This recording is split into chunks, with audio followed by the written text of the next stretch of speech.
Okay, everyone, it's time for my weekly meal plan episode. So in this episode, if you haven't listened before, each week I share with you guys what I have on my meal plan for my family for the week. And the purpose is to maybe hopefully help you with coming up with your meal plan. You can either fully follow along if you happen to like what we like, or you can just maybe pick and choose a few things, or maybe it'll just motivate you to sit down and make your meal plan. I think it's really important to plan your meals because it takes away the stress every day of having to figure out what you're having for dinner. It also saves money because you're going to the grocery store and buying exactly what you need, and you use up everything that you buy. So I also want to mention real quick that I only go over dinners in this meal plan. I don't plan lunches or breakfast. Typically, occasionally I do if it's something that like we particularly want to have on that day, but usually I never do. We always use up leftovers or have maybe like frozen pizza or sandwiches or things like that for lunch, so I don't really plan for those. I'll share with you the recipes sites for any recipes that do have like a link that I could share. I share those on my Facebook page. And then what did I want to say? There was something else I wanted to mention. Oh, you'll notice there's a lot of repetitiveness over the course of weeks because I have a kind of basic meals that we do rotate. I always give the example of Monday, so I won't do that this week. I will give the example of, say, Thursdays. So Thursdays we do either breakfast for dinner or we do soup and grilled cheese. So like every other Thursday is breakfast for dinner.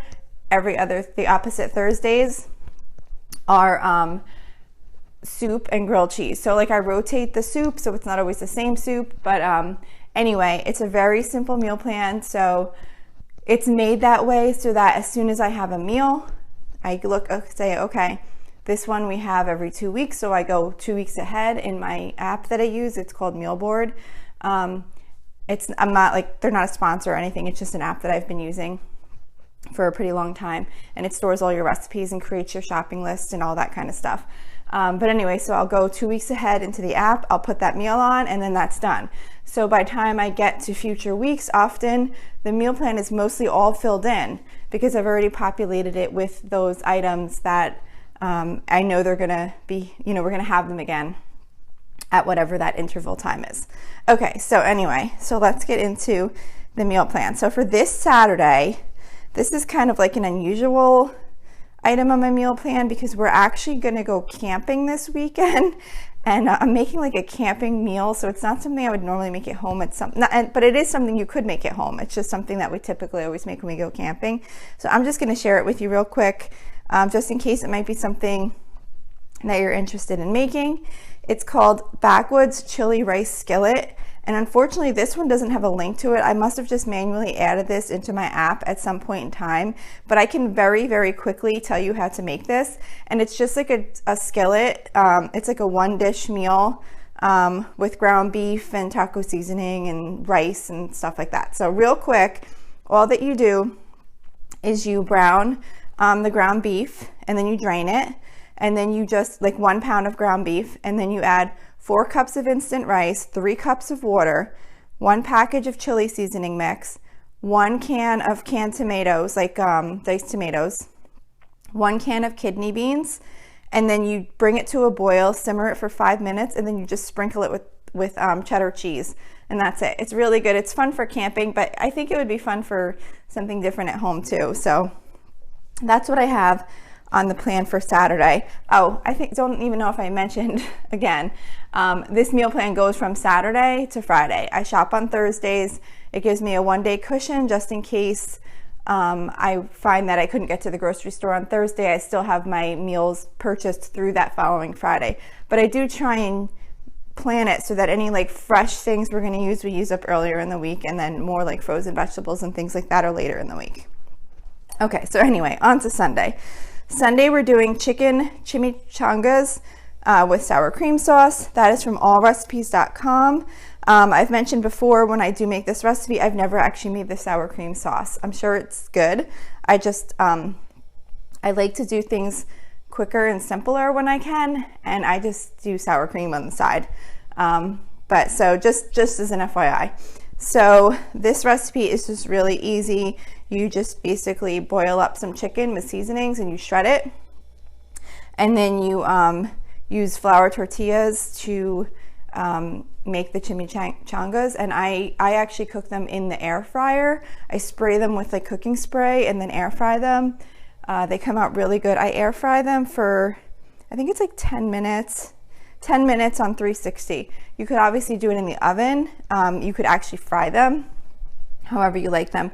And I know I probably share this tip every time, but if you haven't tried shredding your chicken with a hand mixer, it makes it so much easier. It's a little awkward at first when you start like kind of pressing on it because the chicken doesn't want to like start to shred, but then you just kind of put some pressure, and as soon as it starts to shred, it'll just like shred it all up so nice and easily. So that's just a tip for that.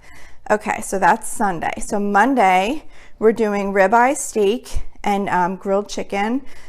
Those I don't really have a recipe for, and this is probably one of the last times this version of this meal is going to be on my list, because I kind of will start to phase out the grilling things now.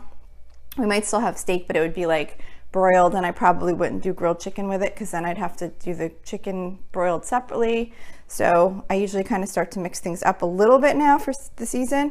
But anyway, so this Monday we're doing ribeye steak. And I don't have a recipe for that, but what I do is I just take a ribeye steak and I put it in a Ziploc bag and marinate it with the Montreal steak seasoning and then some olive oil and red wine vinegar, and just like let it marinate for a little bit, and then I just toss it on the grill. It's really easy. And then the grilled chicken, I use the Montreal chicken seasoning, and I marinate that with olive oil and white vinegar, and that comes out really good too. And then on the side with that, we're having Hellman's original potato salad. That's from food.com. And it's just like a simple potato salad with, you know, like the mayonnaise type dressing, you know, not dressing, but you know what I mean? Like the mayonnaise, yeah, I guess dressing that you make up for the potato salad. And it's got like hard-boiled eggs in it. And it's just the one we've always made. So it's Hellman's. The recipe is actually called Hellman's, the original potato salad, and it's on food.com. And then also with that, we're going to do roasted rainbow vegetables in the air fryer. That's from allrecipes.com. The funny thing is that, and I don't know if I've said this before, but I'm looking at the link to the recipe, and at least when I downloaded it, I don't know if this updates, but when I downloaded it into the app, it shows that it has a 1/4 star rating. Okay, this recipe is literally red peppers, squash, zucchini, mushrooms, olive oil, and salt and pepper, and you roast them in the air fryer. How does that get a 1/4 star rating? It's literally just simply roasted vegetables. I only even have the recipe in here more just as a reminder to buy like this variety of vegetables. So I just think it's kind of odd that someone would rate roasted vegetables with a 1/4 star rating. It's like, well, maybe you just don't like vegetables then, because it's not really even much of a recipe. It's just the vegetables air fried. So anyway, we'll be having that on the side. And again, that was called roasted rainbow vegetables in the air fryer, and it was from allrecipes.com, just so that you could see the vegetables that were included in the list. And of course you could saute those, you could roast them in the oven like a sheet pan or air fryer if you have one. So that's Monday. Tuesday, we're doing Chipotle, our Chipotle night. We do that every other Tuesday. So for that, this is not an actual recipe. Again, I have a lot of not recipes this week, it seems like, but this is really simple. I mean, you could just customize it to how you like it. But every other Tuesday we do like a at-home Chipotle night where we're not ordering in from Chipotle.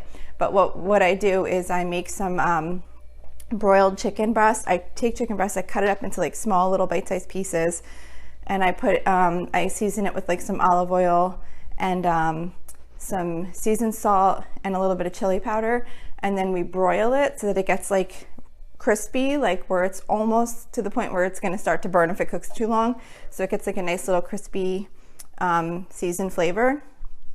And then I'll make like brown rice, I make a can of black beans, I'll put out cheddar cheese, sour cream, avocado, you know, all like the kind of bowl toppings, and then everyone can make their own bowl however they like it. So that is Tuesday. Then Wednesday, we're doing Cuban style pork chops. That is a grilled meal, and that's something I definitely only make in the summer. I did make it one other time a couple weeks ago, so I wanted to make it one more time before the summer was over. And that recipe is from foodnetwork.com. Again, it's called Cuban style pork chops. I think they're really good. To me, it tastes almost like a restaurant type meal. So that's why I like to make it, but it has to be grilled. So I only usually make it like once or twice in the summer. And what it is you're taking a pork chop and butterflying it, and you marinate it in like a citrus, like an orange juice and lime juice marinade. And then when it's done marinating, you stuff it with ham and Swiss cheese, and then you grill it. And I just think it comes out so good. It's like, it tastes like something you would get in a restaurant. I think it does anyway. So we're having that. And on the side, we're doing classic macaroni salad, which is from allrecipes.com. It's just like, elbow macaronis with like a mayonnaise and vinegar, sugar dressing.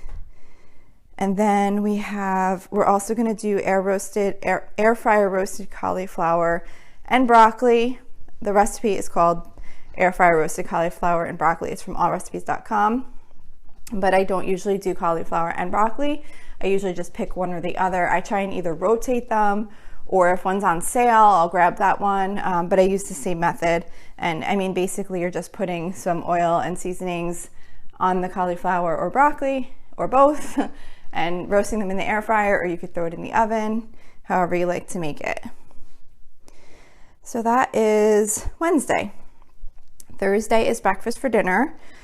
So we're doing scrambled eggs. We're doing turkey bacon in the oven, and air fried potatoes. So the scrambled eggs, obviously there's no recipe, it's just scrambled eggs. Turkey bacon in the oven. I actually did download this from somewhere, brendid.com, brendid.com. There's really not much to this recipe. It's just telling you the method to cook the turkey bacon in the oven. And I would guess you could do the same thing with regular bacon too, I'm sure. But it just is so easy to bake it in the oven instead of cooking it in the frying pan. It comes out crispy and perfect and everything, and it's my new favorite way to make the turkey bacon. And then we're doing the air fryer roasted potatoes. There's no recipe for that, but it's super simple. I just dice up a bunch of potatoes, dice up some green peppers and some onion, mix it all together, toss it in olive oil, add some salt and pepper, and then I just throw that right in the air fryer and cook it until it's, to the desired tenderness or whatever, the potatoes. Of course, you could also do that on a sheet pan also. Okay, and then the last meal, which is Friday, this week is Friday, September 18th. We're doing bacon wrapped barbecue shrimp, and that is from allrecipes.com. For this one, I don't actually wrap the shrimp in the bacon. I know I mention this every time, but just so anyone who hasn't heard this before, because I think it's a really good tip. I don't know, it makes life easier for me. What I do when I do this bacon wrap barbecue shrimp, I just take the bacon and I cut it in like little sections, and I just lay it over top of all the shrimp, so it just kind of still all bakes together. But the shrimp aren't actually wrapped in the bacon, but you can still grab a piece of bacon and shrimp. And why I started doing that is one time, I think I bought shrimp that were either too small or too large to wrap. I can't remember what the situation was, but I didn't know what to do. And I was like, oh great, what the heck am I gonna do now? So I wound up just taking the bacon and I just cut it up and I laid it all over with the shrimp. And it came out really good. And I was like, that was so much easier than wrapping each one of these shrimps with a piece of bacon. So that's how I always do it now. So anyway, just to share that. So that's bacon wrapped barbecue shrimp. And then on the side with that, we're doing fried rice, which is an Instant Pot fried rice recipe. And this is from mydaintysoulcurry.com, MYDAINTY soulcurry.com. And it's just a simple recipe to make the fried rice in the Instant Pot. But of course you could always just make like a regular fried rice on the side, just like in a frying pan, just with like some white rice, vegetables, soy sauce, It's pretty easy to, and eggs, it's pretty easy to just whip that up. This one doesn't actually have eggs in it, but when I do it on the frying pan, I do put scrambled eggs, and you could always add eggs to this also. So that's it. That's this week's meal plan. I hope this could be helpful to you. I really appreciate you listening. Please reach out to me with any feedback that you might have, if you'd like to hear anything in a different way. If you'd like me to share any additional information on the Facebook site that would be helpful to you. You can reach me at facebook.com/Lola's Frugal Life. You could send me a message there. You could post on the page, follow the page. Please also, if you really like the show, it would be super, super appreciated if you could leave me a review. You don't even have to write anything, at least on iTunes. You could just leave a 5-star rating. That'd be much appreciated, because I keep hearing that it's really important to having more listeners, find your show, like where it comes in the search terms. Not search terms, like the search results. So yeah, I'd really, really appreciate if you wouldn't mind leaving me a nice review.